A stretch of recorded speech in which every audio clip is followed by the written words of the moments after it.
My family's coming tonight and they can't stand you.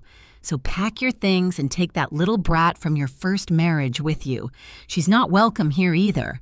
My mother-in-law, Brenda, announced, having arrived on the first Greyhound bus at 6:00 a.m. I just smiled and calmly agreed. And when 30 people showed up, they froze in horror at what they saw. 6:00 a.m. It was still dark outside, but I was already at the stove frying eggs for Katie. My 10-year-old daughter from my first marriage was sound asleep in her room, snuggled under her favorite kitten-patterned comforter. Andrew, my husband, had left for his shift at 5:00 a.m. He worked as a security guard at a local manufacturing plant. The house was quiet except for the sizzle of oil in the pan and the ticking of the old wall clock. Suddenly, the front gate creaked. Who could be visiting at this ungodly hour? I peeked through the window and saw a familiar figure. Brenda, my mother-in-law, was walking from the gate to the porch. She wore a worn-out brown jacket and clutched a battered handbag. Her face was stone, her stride determined. This didn't bode well. A sharp, insistent knock on the door. I opened it, not even having time to take off my apron. "Good morning, Brenda. Please come in," I said, stepping aside. She didn't even greet me. She walked straight into the kitchen, sat at the table, and pierced me with her steely gray eyes. "Laura, stop playing the perfect homemaker. Pack your bags, take your little brat, and get out. My family is coming, and you're not welcome here. My family's coming tonight, and they can't stand you. So pack your things and take that little brat from your first marriage with you. She's not welcome here either." The words hung in the air like a whip crack. I turned off the stove and slowly faced her. About Katie. She called her a brat, my daughter. "How many of them are coming up?" I asked calmly, as if inquiring about the weather. Brenda clearly expected tears, screams, pleas. But I stood there looking at her without emotion. 50 people, she answered, frowning. "All the relatives from out of state. They know what you're really like. They remember how you snatched Andrew away from a good family." I nodded and took a carton of milk from the refrigerator. "All right, we'll pack." My mother-in-law froze her mouth agape. She clearly hadn't expected such a reaction. You agree?" she stammered, disbelieving. "What's there to disagree about? It's your house, your family. Katie and I will find somewhere to spend the night," I said, pouring myself some coffee. Brenda stood up, still bewildered. She had prepared for a battle and received a surrender.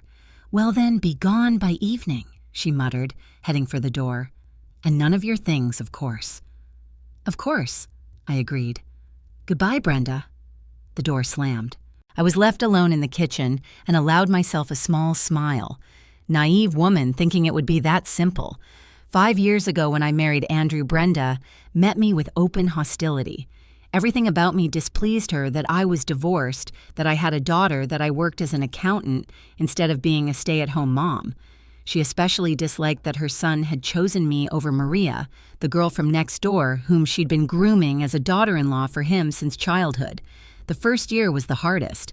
My mother-in-law lived just down the street and monitored my every move, what I cooked, how I cleaned, how I raised Katie. Constant Barb's hints that I didn't fit into their family.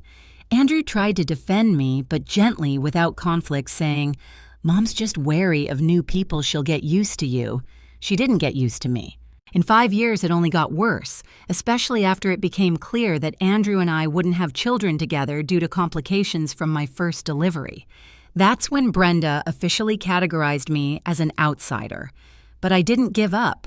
I worked, made our house a home, raised Katie. Gradually, I earned the respect of our neighbors, made friends with local women, and became particularly close with Mr. Peterson, our neighbor across the street. Mr. Peterson was a man in his late 50s, a former military man living alone in a large house with a huge yard. And he had 2 dogs. Not just any mutts, but genuine Caucasian shepherd dogs, Thunder and Storm.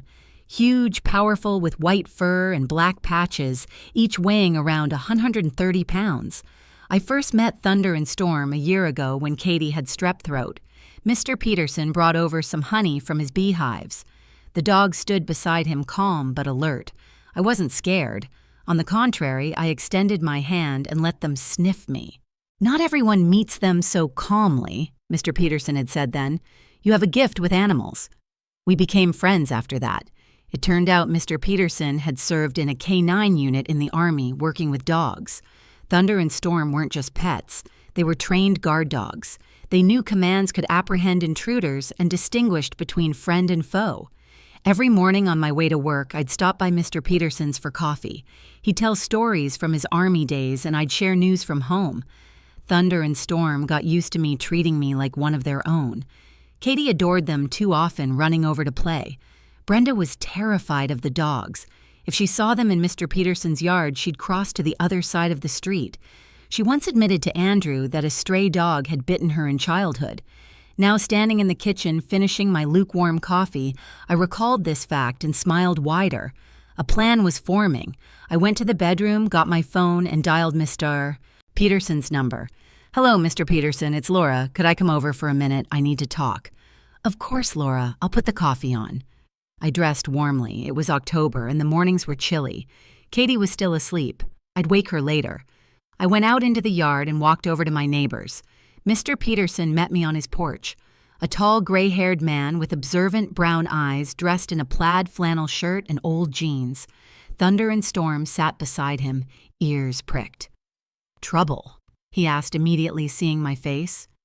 "You could say that," I replied, stepping into his house. "Mr. Peterson, remember you told me your dogs know how to protect territory." He poured coffee into large ceramic mugs, slowly considering my question. "They do. What happened, Laura?" I told him about my mother-in-law's morning visit, her demands, and that 30 relatives were expected by evening. "And you want to leave," Mr. Peterson clarified. "No, I want to stay and show these people that you can't just kick everyone off their own property." He was silent, sipping his coffee. Thunder lay at his feet, and Storm had settled next to my chair. I stroked her head. Her fur was coarse, but warm. "You see, Mr. Peterson, I've endured 5 years of humiliation from my mother-in-law. I tried to find common ground to be a good daughter-in-law, but today she called my daughter a brat. That's crossing the line." "And Andrew?" "What does he say?" "Andrew's at work, and generally he prefers not to interfere in my relationship with his mother. Says we should sort it out ourselves." Mr. Peterson put his mug on the table and looked me straight in the eyes. "What do you want from me, Laura?" "I want to ask you a favor. Would you let Thunder and Storm patrol my yard tonight when my mother-in-law's relatives arrive?" He was silent for a long time, then leaned down and scratched Thunder behind the ears. "These dogs are serious, Laura. They're not toys. If I give them the command to guard the territory, they'll do it for real." "I understand, and that's exactly what I want. What if someone gets hurt?" "Mr. Peterson, how many times have I seen Thunder and Storm behave with strangers? They bark, show their teeth, but they don't attack without a command, right?" He nodded. "True, but it still looks terrifying." "Exactly. I don't need them to bite anyone. I just want to scare these people to show them that you can't just kick someone out of their home." Mr. Peterson stood up and walked to the window. Through the glass, he could see my house where a light was on in one of the windows. Katie was awake. "And the girl, where will she be?" "I'll take Katie to my friend Olivia's for the evening. She'll be safe. And Andrew, I'll deal with Andrew later. He needs to understand that I'm not going to tolerate his mother's humiliation anymore." The neighbor turned to me. "You know, Laura, I served 30 years in the Army. I've seen all sorts of things, and I've learned one simple truth. If you don't defend your territory, it will be taken from you. So you'll help me. I'll help. But on 2 conditions. First, no one gets seriously hurt. Second, if anything goes wrong, you take full responsibility." "Agreed." We shook hands. The plan was set. I returned home to find Katie in the kitchen. She was sitting at the table in her pink pajamas eating the eggs I had cooked an hour ago. "Mom, why did Grandma Brenda come so early?" my daughter asked. Katie was a very observant girl. At 10, she already understood many adult things and knew her grandmother didn't like her, although I never told her directly. "She has guests coming today," I explained. "A lot of guests. That's why you're going to spend the night at Aunt Olivia's." Olivia was my best friend. She lived downtown and had 2 children about Katie's age, so my daughter never got bored there. And you? I'll stay home and meet the guests. Katie frowned. Mom, are these guests? Nice. I hugged my daughter and kissed the top of her head. She smelled of children's shampoo and sleep. Not really sweetie, but I'll deal with them. After breakfast, I helped Katie pack a bag, telling her I'd pick her up tomorrow morning. My daughter didn't object. She loved visiting Aunt Olivia. At 10:00 a.m., I called my office, said I was sick, and took a few days of medical leave. My boss wasn't happy, but let me go. I rarely took sick days and had accumulated vacation time. I spent the rest of the day preparing. First, I cleaned the house, not because I was expecting guests, but because I needed to keep my hands and mind busy. Then I went to the store and bought groceries, just in case. What if the plan didn't work and I actually had to feed 30 people around 3:00 p.m.? Andrew appeared. His shift had ended earlier than usual. Hi, he said, taking off his jacket. Where's Katie? At Olivia's. And why are you home so early? The supervisor let me go. Said Mom called the plant's main gate, asked them to tell me that relatives are coming today. Andrew looked tired. His job was tough. He worked 12-hour shifts as a security guard with a rotating schedule of days, nights, and weekends. But now there was also anxiety in his eyes, a kind of furtiveness. Laura, did Mom talk to you? She did. And what? I turned to him and looked carefully at his face. Andrew was a good man. He didn't drink, didn't cheat, brought his paycheck home, got along with Katie, never reminded me she wasn't his biological daughter. But he had one weakness, his mother. In front of Brenda, he was like a little boy. And now he was hiding something. She told me Katie and I should clear out, called my daughter a brat. Andrew paled. She didn't say that. She did. Verbatim, take your little brat from your first marriage. He sat down on a chair and rubbed his face with his hands. Laura, she didn't mean to offend you. That's just her personality. And the relatives really are coming, about 30 of them. The house is small. We can't fit everyone. Andrew, I interrupted. I agreed. He lifted his head. What agreed? I told your mother that Katie and I would leave while the guests are here. The relief on his face was replaced by surprise. Seriously? And where will you go? Katie's already at Olivia's. And you? I'm still thinking. Andrew stood up and hugged me. Thanks, Laura. You're so understanding. It's just for one night. They'll leave tomorrow and everything will be back to normal. I pressed myself against his chest and said nothing. Let him think everything would be back to normal. For now. In the evening, as it started to get dark, Andrew left to meet the relatives at the bus station. They were supposed to arrive on 3 chartered passenger vans around 7:00 p.m. I stayed alone in the house. I went to the window and saw Mr. Peterson leading Thunder and Storm out into his yard. They walked beside him, obedient and calm, but even from a distance you could see how big and powerful they were. My neighbor noticed me at the window and nodded. Everything was ready. I took my phone and texted Olivia. We'll pick Katie up tomorrow around noon. Thanks for everything. Then I turned off all unnecessary lights in the house, leaving only the kitchen light on. My heart was beating faster than usual. I knew I was taking a risk. If something went wrong, Andrew would never forgive me. The neighbors might judge me too, but I couldn't take it anymore. 5 years of humiliation, 5 years of trying to prove I was worthy of this family, and in return, brat from a first marriage. No enough was enough. At 7:30, I heard the rumble of engines. I looked out the window and saw 3 passenger vans pull into the yard. People disembarked, men, women, teenagers. Indeed, a lot of them around 30, all with bags, packages. Someone was dragging folding chairs. Brenda bustled about, pointing, waving her arms.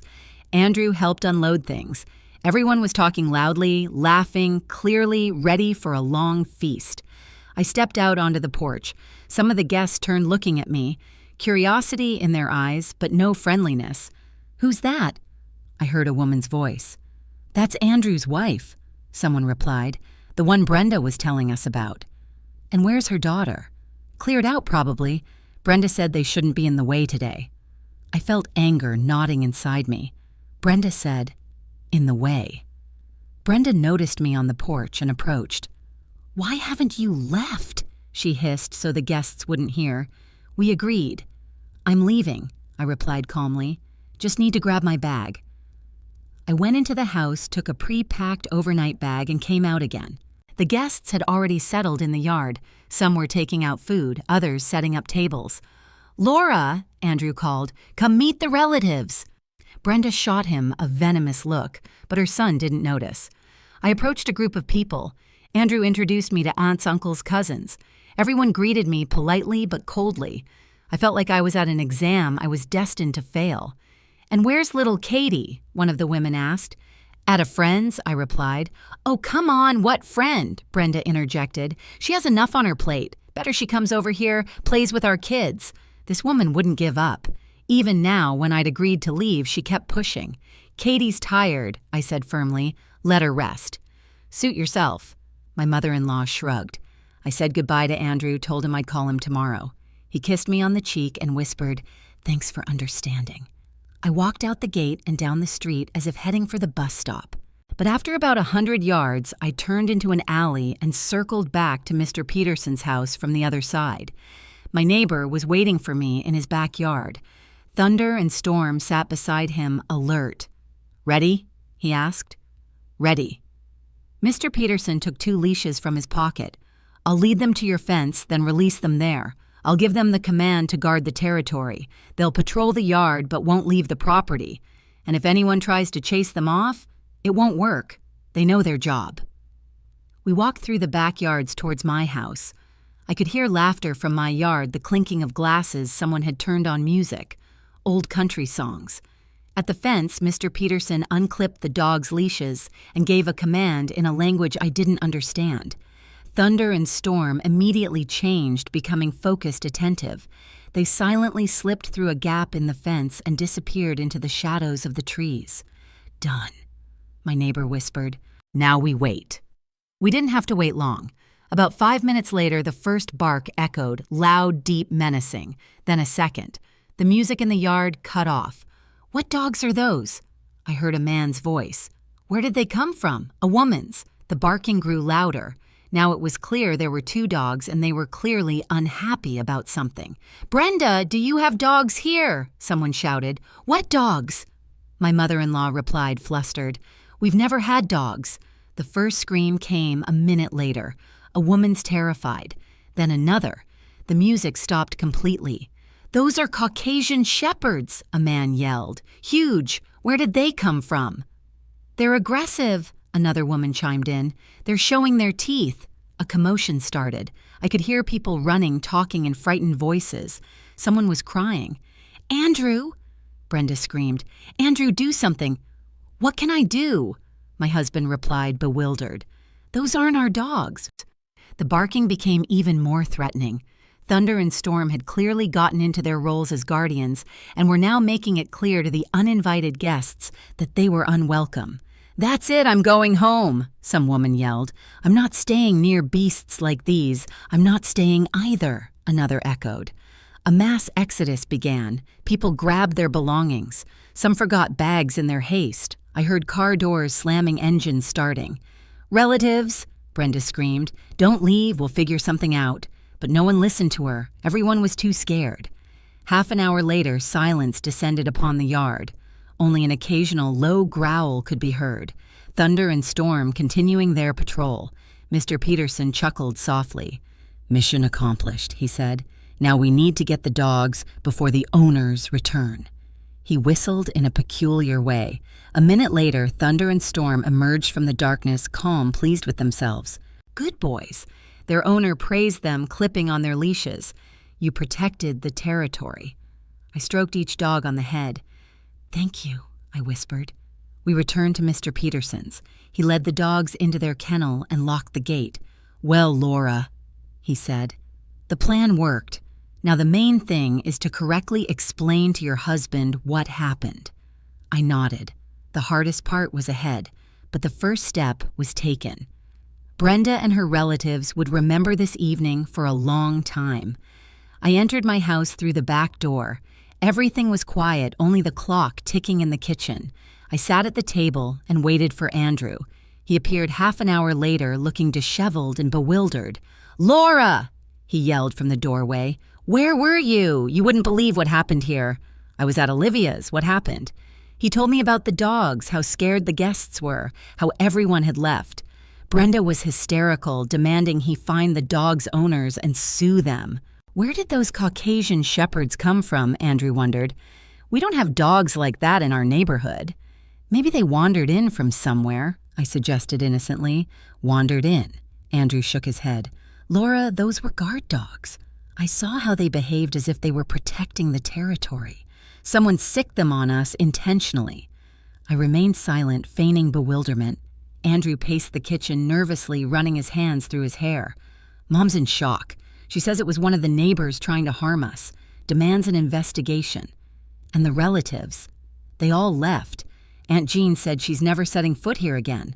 Uncle Bill promised to file a police report about unknown aggressive dogs. Inside, I was jubilant, but my face remained calm. It's a shame the party was ruined, I said sympathetically. Andrew stopped and looked at me. Laura, did you see those dogs when you were leaving? No. Why? Well, Mom said the dogs appeared about 10 minutes after you left, as if they knew the territory was clear. My heart skipped a beat, but I kept my composure. Coincidence, probably. Andrew paced the kitchen a bit more, then sat down opposite me. Laura, I feel awkward about today, about Mom kicking you out. I didn't think she'd say that. It's okay, I waved my hand. One night isn't a big deal. But still, it's not right. This is your home too. Now we were getting to the main point. I leaned towards my husband and took his hand. Andrew, do you really consider this house mine? Of course, we're husband and wife. Then why does your mother decide who gets to be here and who doesn't? He sighed. Laura, you know Mom. She has a difficult personality. She's used to being in charge. And I'm used to living in my own home and not having to report every step to my mother-in-law. Yes, I understand. No, you don't understand, I interrupted him. Andrew, she called my daughter a brat. My Katie, who has never done anything wrong to anyone. My husband was silent, staring at the table. And you said nothing, I continued. You didn't defend me or her. I didn't hear it. And if you had heard it, what would you have done? A long pause. Andrew lifted his head. I would have told Mom that she shouldn't talk like that. You would have told her. And then what? And then she would have apologized, promised not to do it again, and a week later everything would have repeated itself. Right. He didn't answer, but his face showed I'd hit the mark. Andrew, I'm 32 years old. I have a daughter, a job, my own life. I will not tolerate humiliation from your mother anymore. So, what do you suggest? Talk to her. Explain that I'm a member of this family, not a servant, and that Katie is your daughter regardless of whether she's biologically yours or not. Andrew nodded. Okay, I'll talk to her. We hugged, and I felt a sense of relief. The first part of the plan was accomplished. The relatives were scared off and gone. Andrew was beginning to understand what was happening. All that remained was to see it through. But I didn't yet know that the most interesting part was just beginning, and that tomorrow I would learn something that would make all of today's events seem like child's play. For now, we went to bed. Andrew fell asleep quickly. It had been a tough day. I lay there thinking about Mr. Peterson, about thunder and storm, about how important it is to have true friends. Outside, it was quiet. Only somewhere in the distance, a dog barked occasionally. Probably just a common mutt, and two huge Caucasian shepherds were sleeping in their enclosure, satisfied with a job well done. Tomorrow would bring a new day and new discoveries. Around 10:00 a.m. the next morning, I saw Brenda emerge from her house down the street and head towards my porch. Her face was stone, her stride determined. She was preparing for a new offensive.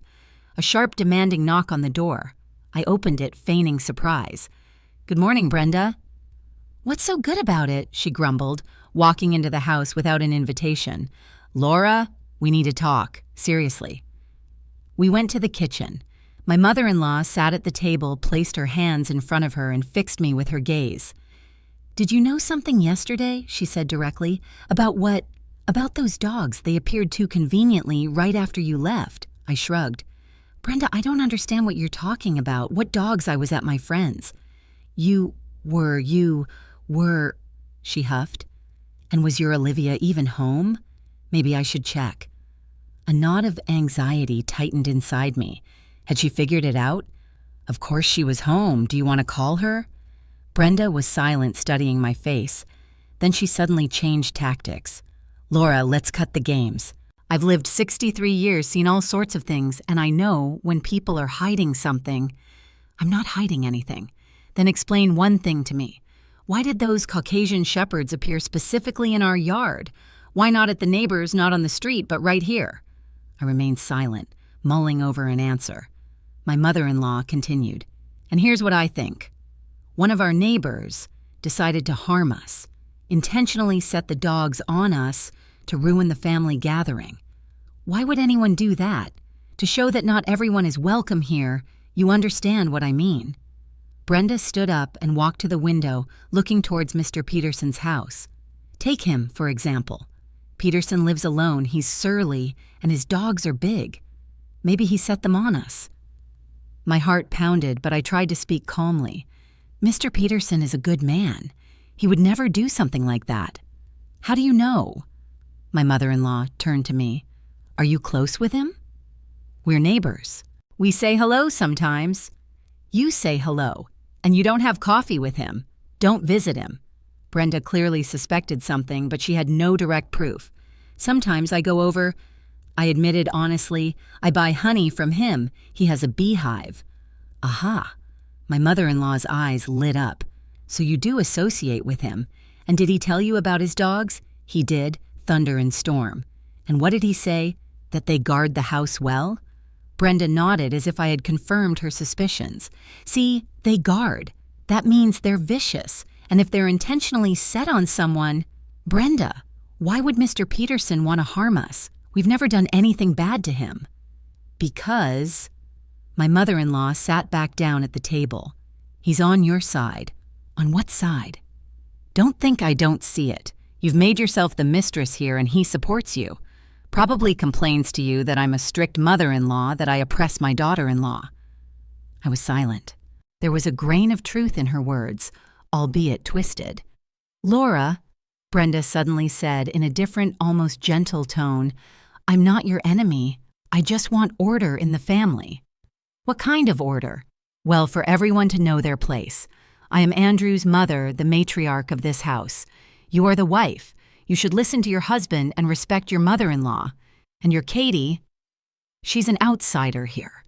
She pronounced the last words harshly, and I understood nothing had changed. The dogs had scared her, but her character remained the same. Brenda, I said slowly, whose house is this really? She frowned. What do you mean, who's ours? The family's. Meaning yours and Andrew's, of course. And who am I here? A long pause. My mother-in-law drummed her fingers on the table. You're Andrew's wife. For now. The last two words sounded like a threat. And if I stop being his wife, then you'll lose the house too, she answered directly. My late husband built this house. Andrew grew up in it, and you're here temporarily. There it was. Finally, everything was clear. To Brenda, I wasn't a family member, but a tenant who could be evicted at any moment. I see. I nodded. Thank you for your honesty. My mother-in-law stood up. I don't want to fight, Laura. I just want you to understand the situation. Be a good wife and you'll live peacefully. Start rebelling and you'll have only yourself to blame. After she left, I sat in the kitchen for a long time, digesting what I'd heard. So the house wasn't mine. So I was here on borrowed time. And if something went wrong in my relationship with Andrew, I'd be out on the street with my daughter. I wondered, how did Andrew himself feel about this? Did he consider me an equal owner, or did he also think I was here temporarily? Around noon, I went to Mr. Peterson's. I needed to thank him for his help and discuss what to do next. Brenda clearly suspected something.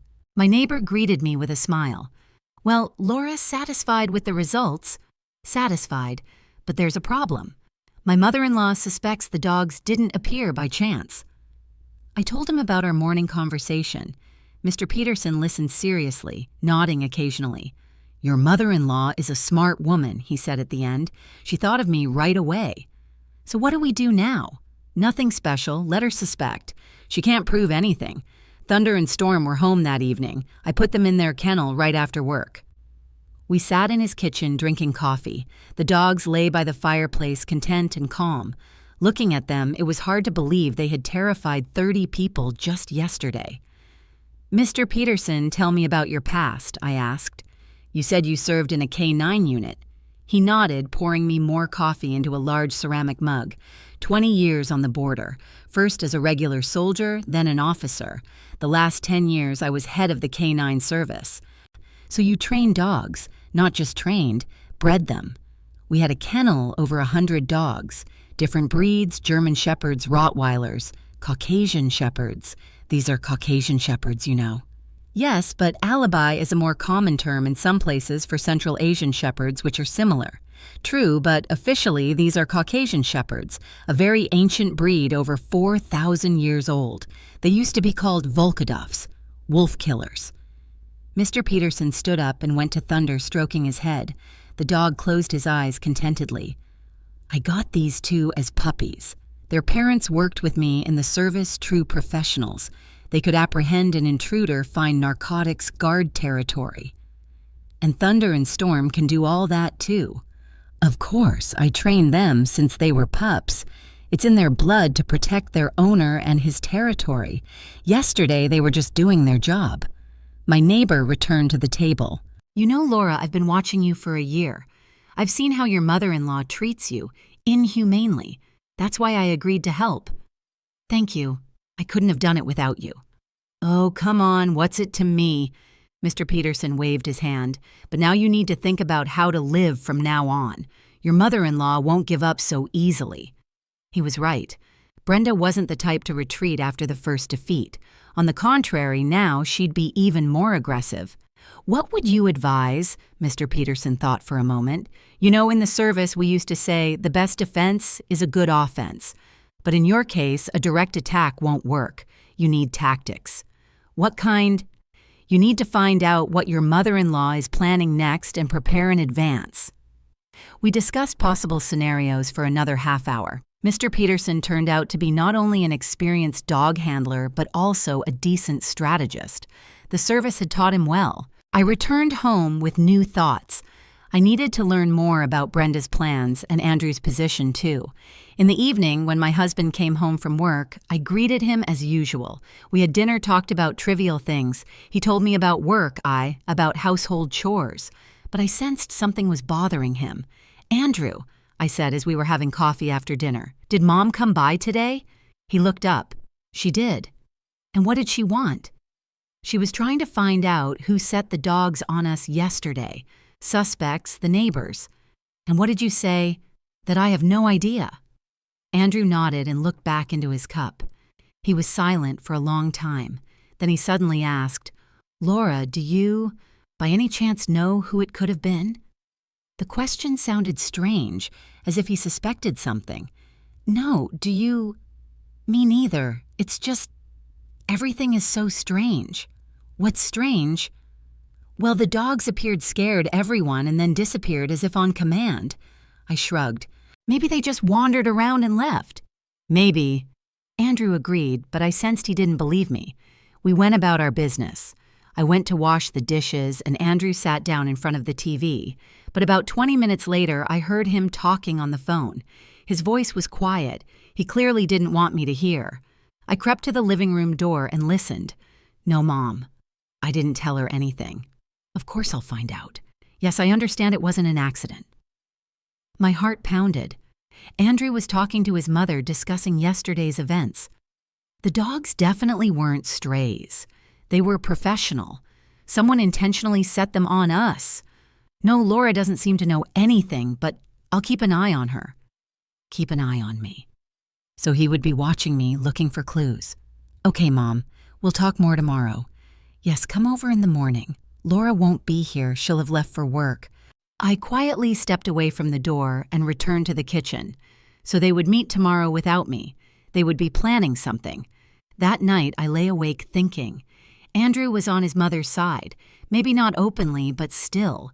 He had agreed to watch me to look for evidence of my guilt, and I had thought that yesterday's conversation had changed something, that he had begun to understand my position. But no. Blood is thicker than water. Mother is dearer than wife.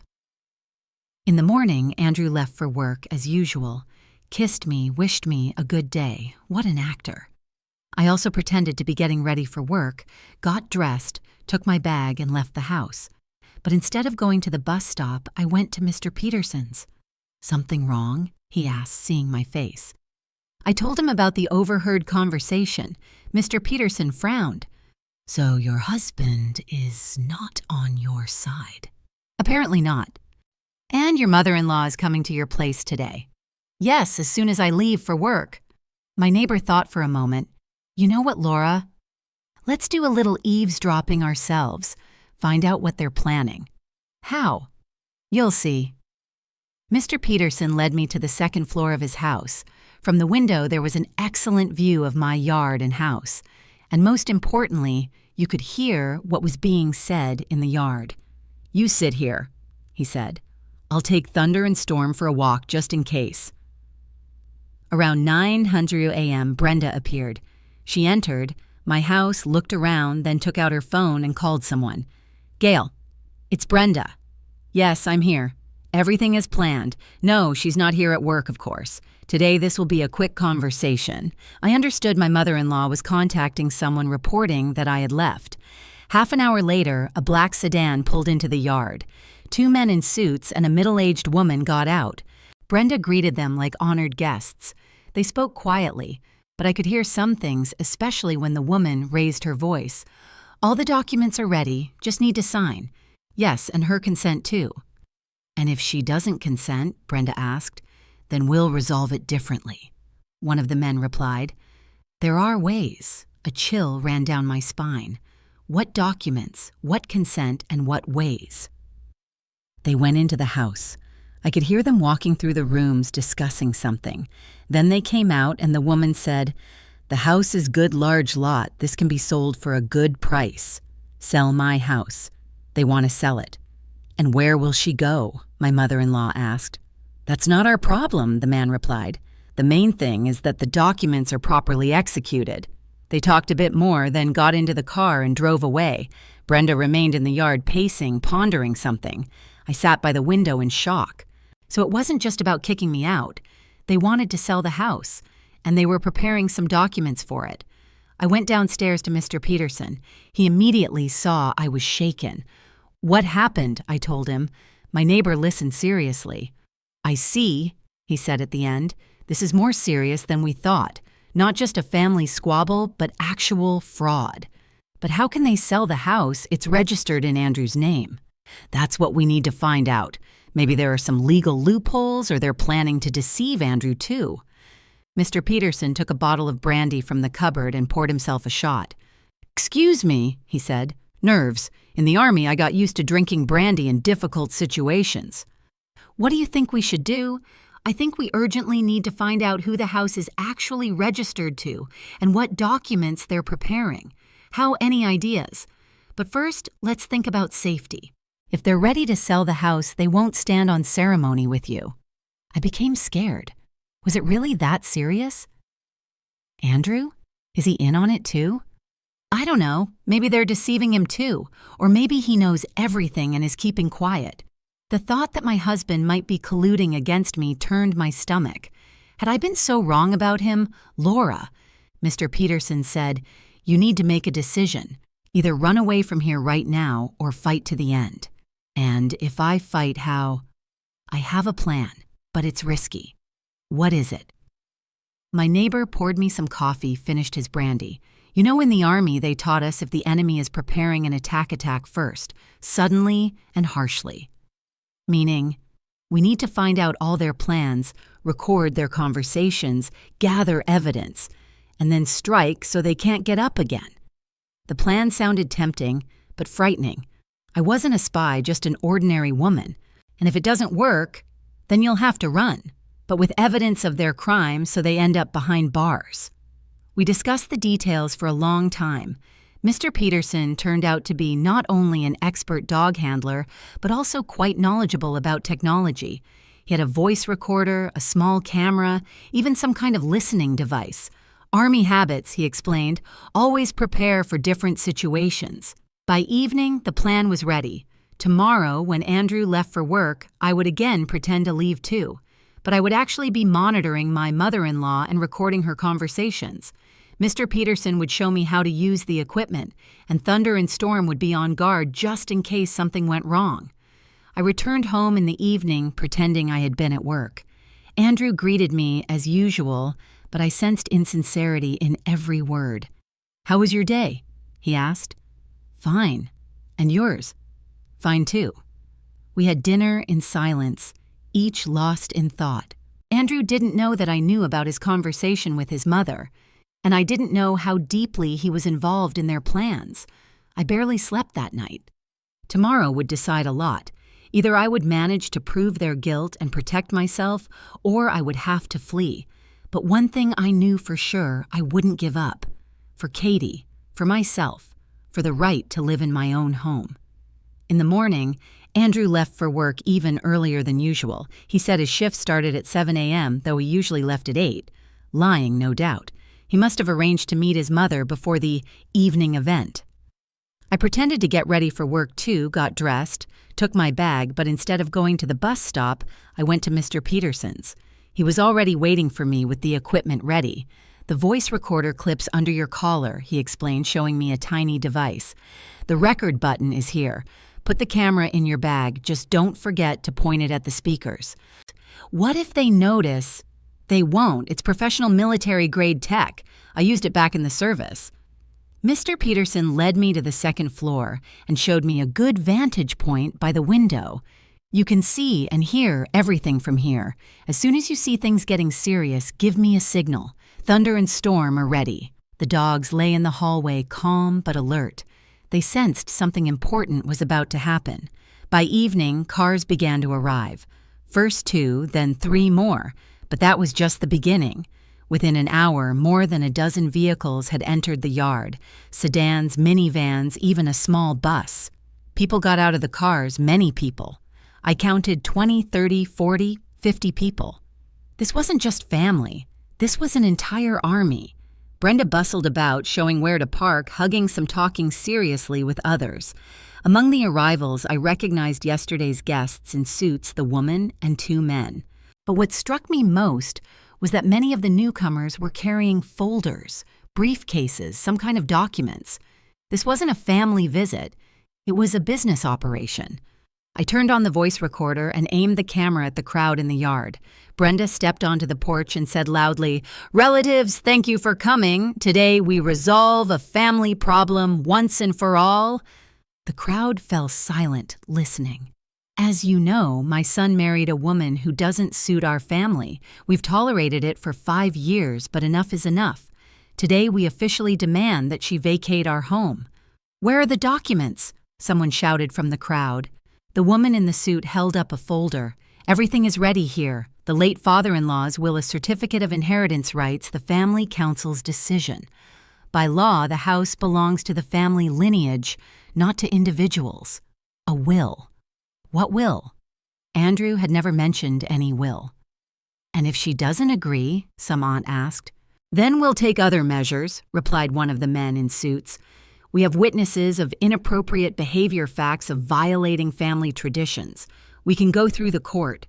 I recorded every word. This was pure fraud, but very professionally organized. "And what will Andrew say?" a young man asked. Brenda smirked. "Andrew already understands everything. He's on our side. He just didn't want to quarrel with his wife himself. He asked us to settle everything. He's at work now, but he'll come in the evening and support our decision." So Andrew was indeed in on it. My heart clenched, but I continued recording. "When will she arrive?" the woman in the suit asked. "She should be back from work at 6:00 p.m. We'll meet her in an organized manner, show her the documents, explain the situation. If she agrees voluntarily, good. If not, we'll force her." "And her daughter?" "Where is she?" "At a friend's, and let her stay there. We don't need an outsider's child." And at these words, everything inside me boiled. Katie, They call her an outsider. My girl, who considered this house her home for 5 years. The crowd settled in the yard. Someone set up tables, brought out food, but it wasn't a feast. It was a military operation headquarters. People conferred in groups, discussed details, studied documents. I realized they wouldn't leave just like that. 50 people, official papers, a well-thought-out plan. It would be hard to stand against such force. But I wasn't going to surrender either. I went downstairs to Mr. Peterson. "Did you see?" I asked. "I saw. A serious operation. But we have aces up our sleeve too." "Like what?" "First, the recordings of their conversations. That's proof of fraud. Second, thunder and storm. They already sense the tension and are ready to act." Mr. Peterson took a hunting rifle from the gun safe and checked the cartridges. "Just in case," he explained. "I have a license for it since my Army days. If it comes to physical confrontation, we need to be ready. But you can't shoot people." "I won't shoot, but they don't know that. Sometimes a threat is more effective than action." We discussed the plan again. I would return home at the appointed time, acting as if nothing was wrong. I'd wait for what they had to say, recording everything on the voice recorder. When they started threatening or using force, I'd signal Mr. Peterson. And if something goes wrong, then we act according to circumstances. The main thing is not to panic. At 6:00 p.m., I left my observation post and walked towards the bus stop. I needed to appear as if I was coming from the direction of the city, truly returning from work. 20 minutes later, I approached my house. The sight was impressive. The entire yard was packed with people and cars. 50 people stood in a semicircle like at a rally with Brenda and the 3 in suits at the center. When I entered the gate, everything fell silent. All eyes turned to me. "Laura," my mother-in-law said solemnly, "come in, we need to talk seriously." I slowly walked to the porch. The crowd parted but remained close. I felt the pressure, the threat. "Talk about what Brenda, about your future. Sit down." A chair stood on the porch. I sat down facing the crowd. I discreetly activated the voice recorder. The woman in the suit stepped forward. "Laura Anderson, my name is Gail Evans. I'm an attorney representing the interests of Andrew's family." "What interests?" "The interests of justice. The fact is, this house doesn't belong to Andrew personally, but to the entire lineage according to his father's will." Miss Evans took a document from her folder. "Here is the will. According to it, the house can only be inherited by direct male descendants, and in the event of the heir's marriage, the wife receives the right of residence only with the consent of the entire family." "Show me the will," I demanded. Evans handed me the paper. I took it, trying to film it with the camera. The document looked old, yellowed, but the dates and seals seemed strange, too new for a supposedly old will. "This will is supposedly 20 years old," I said, "but the seal on it looks fresh and the paper isn't as yellow as it should be." A murmur went through the crowd. Ms. Evans frowned. "The will concerns the land plot. The house is an improvement on the plot."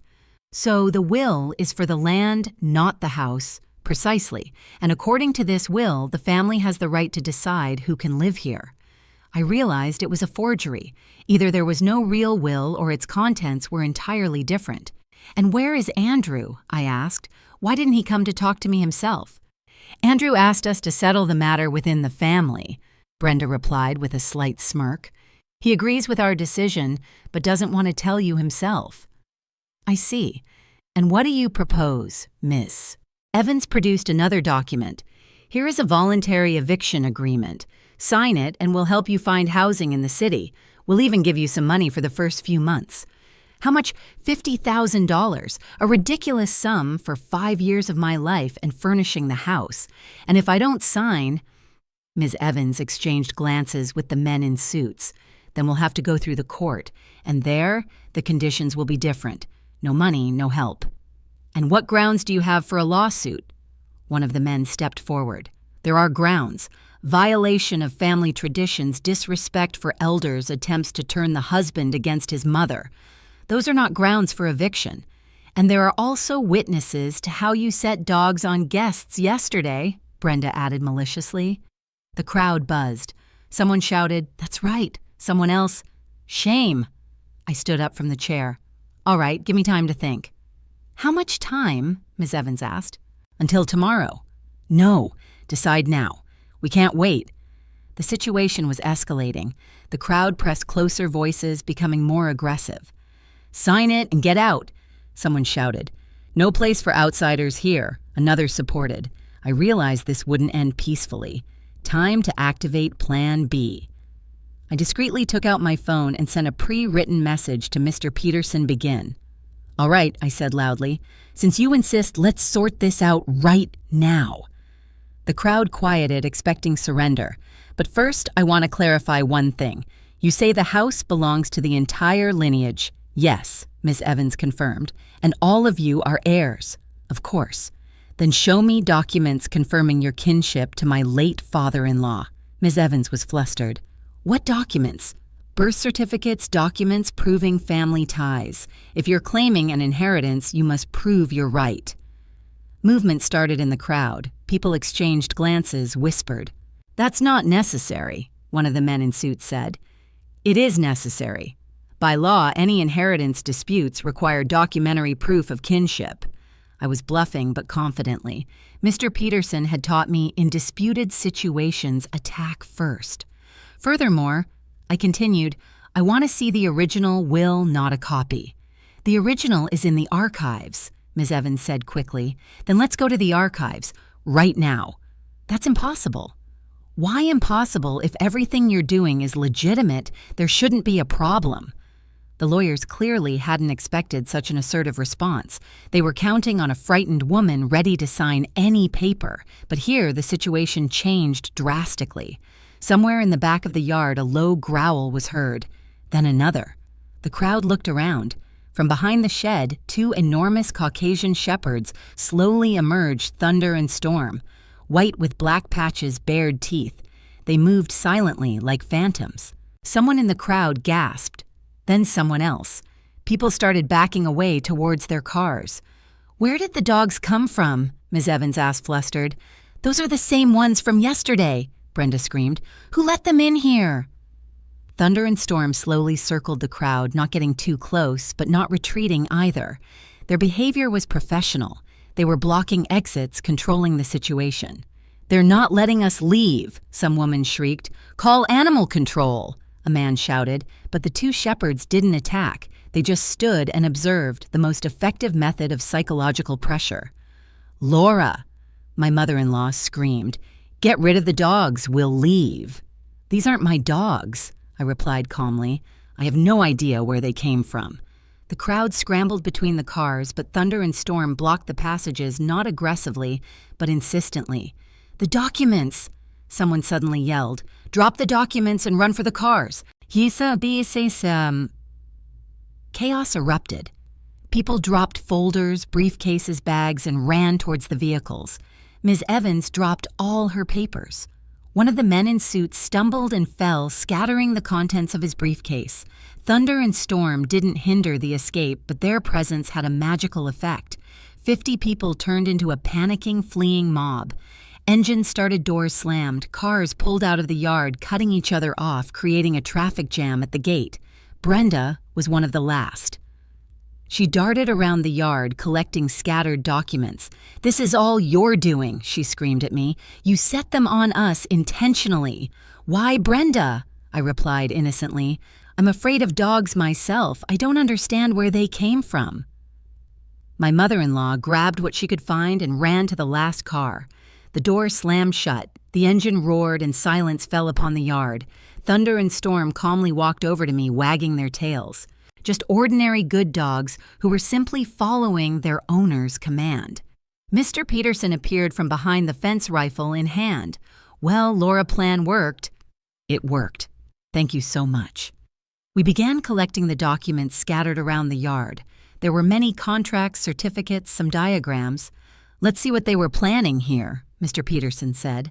Among the papers, we found many interesting things: the forged will fake kinship certificates, even a preliminary sales agreement for the house to some firm. But the most shocking discovery was yet to come. Among the documents was a folder labeled Confidential. Inside were copies of the real documents for the house. It turned out the house was indeed left by will, but not to Andrew, to me. His father, before his death, had changed the will after learning about our wedding. He wanted the house to go to the daughter-in-law who would take care of the family. Andrew knew about this. Moreover, he had intentionally concealed the will so I wouldn't find out about my rights, and his mother helped him in this deception. I sat on the porch rereading the documents. I couldn't believe I had been deceived all this time. My husband, my mother-in-law, even the lawyers. Everyone was in on it. Scoundrels, Mr. Peterson said, studying the papers. They wanted to deceive you, sell the house, and split the money among themselves. But why would Andrew do this? The house would still be in the family. But here's why. Mr. Peterson showed me another document, a statement of Andrew's substantial debts. It turned out he owed the bank over $1 million. He had taken out a loan for some business venture, it failed, and now the bank was demanding repayment. The only way to pay off the debt was to sell the house. But for that, they needed to get rid of me because according to the real will, the house was mine. Around 8:00 p.m., Andrew appeared. He saw me on the porch with the documents in my hands and understood everything was exposed. "Laura," he began. "Don't," I interrupted. "I know everything." I showed him his father's real will. Andrew turned pale. "Where did you get this?" "Your accomplices lost it when they were fleeing, along with the plan to sell the house and the statement of your debts." He sat down on the steps, his head bowed. "Laura, I wanted to explain everything. After you kicked me out, I didn't want to kick you out. I owe a lot of money. If I don't pay it back, I'll go to jail. And for that, you decided to deceive me." Andrew was silent. "We lived together for 5 years," I continued. "For 5 years, I thought I was living in your house out of your kindness. But it turns out the house is mine, and you knew it from the very beginning. Dad told me before he died. He asked me not to tell anyone until you got used to the family. And Mom, did she know? She found out recently when I told her about the debts. She suggested the plan with the fake will." I stood up and went into the house. Andrew followed me. "Laura, we can sort everything out. We'll sell the house, pay off the debts, buy an apartment in the city. We'll start a new life." "You will, without me," I replied, taking out a suitcase. "What are you doing?" "Packing your things. The house is mine, so I decide who lives in it." Andrew grabbed my arm. "Laura, think 5 years of marriage. We love each other." "Love?" I pulled free. "You call a 5-year deception love. I wanted to protect you from unnecessary worries. Protect me. You wanted to rob me." We argued until midnight. Andrew tried to justify himself, begged for forgiveness, promised to return all the money. But the trust was shattered. In the morning, he packed his things and left for his mother's. He said he would file for divorce and demand half the house as jointly acquired property. "Try it," I replied. "I have the will and recordings of your conversations. Let's see what the court says about fraud." Mr. Peterson helped me move the documents to a bank's safe deposit box and officially register the house in my name. It turned out that by law, I was indeed the rightful owner. I picked up Katie from Olivia's and told her the truth. My daughter cried. She had grown attached to Andrew like a father, but she understood that we couldn't live with a deceiver. A month later, a court summons arrived. Andrew had indeed filed for divorce and division of property, but his lawyer quickly realized it was a losing case, too much evidence of fraud. In the end, we divorced without division of property. The house remained mine. Andrew moved to another city, found a job, and started a new life. Brenda sold her small house and also moved away to live with relatives. Before leaving, she came to say goodbye. "Laura," she said, "I was wrong. Forgive an old woman." "Brenda, you weren't just wrong. You wanted to rob me." "I know, but I was thinking of my son. I wanted to help him. Help him become a fraud." She didn't answer, just left. Now 6 months have passed. I work, raise Katie, and fix up my house. Alone, but at peace. No one tells me I'm an outsider here. No one decides for me where I should live. Mr. Peterson remains my best neighbor and friend. He sometimes stops by for coffee and tells army stories. Thunder and Storm are frequent guests too. Katie adores them. I'm not thinking about marriage for now. I've had enough of one marriage built on lies. Maybe someday I'll meet an honest man, or maybe I won't. That's okay too. The main thing I've learned is that you can't let anyone decide your fate, not even the people closest to you, because the closest person to you is yourself. And if someone tries to deceive you or kick you out of your own home, you'll always find loyal friends, even if it's a neighbor with 2 huge dogs who don't like uninvited guests. The story didn't end like a fairy tale. No happy ending, no prince on a white horse, just a woman who defended her right to her own home and her own life. And that's enough.